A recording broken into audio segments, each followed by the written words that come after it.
கதைத்துளி சேனலுக்கு உங்கள் அனைவரையும் வரவேற்கின்றேன்.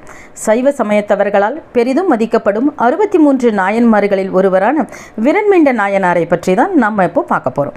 அடியவர்கள் மீது அன்பும் அளவு கடந்த பக்தியும் கொண்டிருந்தார் விரண்மீண்ட நாயனார்.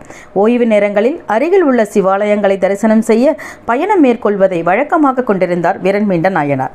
அடியவர்களை வணங்குவதும் அவர்கள் பெருமைகளை எடுத்து கூறுவதையும் வழக்கமாக கொண்டிருந்தார். ஒரு சமயம் திருவாரூரில் சிவனடியார்களோடு அடியவர்களின் பெருமையை பேசி கொண்டிருந்தார் விரண்மீண்ட நாயனார். திருவாரூரில் ஈசனை வணங்க கோயிலுக்கு வந்தார் 63 நாயன்மார்களில் ஒருவரான சுந்தரமூர்த்தி நாயனார். அடியார்கள் பேசி கொண்டிருப்பதைக் கண்டு அவர்களை தொந்தரவு செய்ய வேண்டாம் என ஒதுங்கி சென்றார். சுந்தரர் அடியார்களை வணங்காது கோயிலுக்கு செல்வதைக் கண்ட விரண்மீண்ட நாயனார் கோபமடைந்தார். சுந்தரர் அடியவர்களை காணாது சென்றதால் சைவ அடியாரே அல்ல, அவரை சைவ சமயத்திலிருந்து ஒதுக்கி வைக்கிறேன். அவர் வழிபட சென்ற திருவாரூர் தியாகராசரையும் சைவத்திலிருந்து ஒதுக்கி வைக்கிறேன் என கூறினார். விரண்மீண்டரது அடியார் பக்தியை அறிந்த சுந்தரமூர்த்தி நாயனார் திருவாரூர் கோயிலில் சென்று சிவனை வணங்கினார். சுந்தரர் இறைவனிடம் அடியேன் இவ்வடியாருக்கெல்லாம் அடியேனாகும் என்று வேண்டினார்.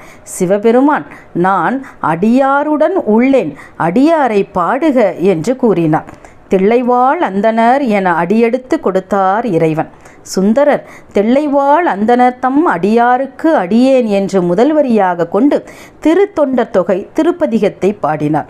சுந்தரர் திருத்தொண்ட தொகை பாடுவதற்கு காரணமாக இருந்த விரண்மீண்ட நாயனார் சிவபெருமானின் அருளால் திருவடி நிழலை அடைந்து சிவபெருமானை வழிபடுகின்ற பூதகணங்களினுடைய தலைவராக விளங்கினார்.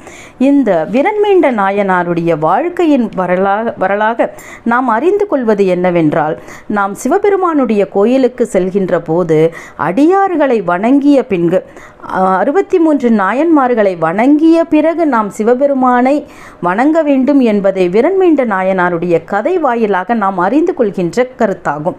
உங்களுக்கு இந்த கதை பிடிச்சிருந்தது அப்படின்னா லைக் பண்ணுங்கள், ஷேர் பண்ணுங்கள், சப்ஸ்கிரைப் பண்ணுங்கள். மற்றொரு கதை வழியாக உங்களை சந்திக்கின்றேன். நன்றி, வணக்கம்.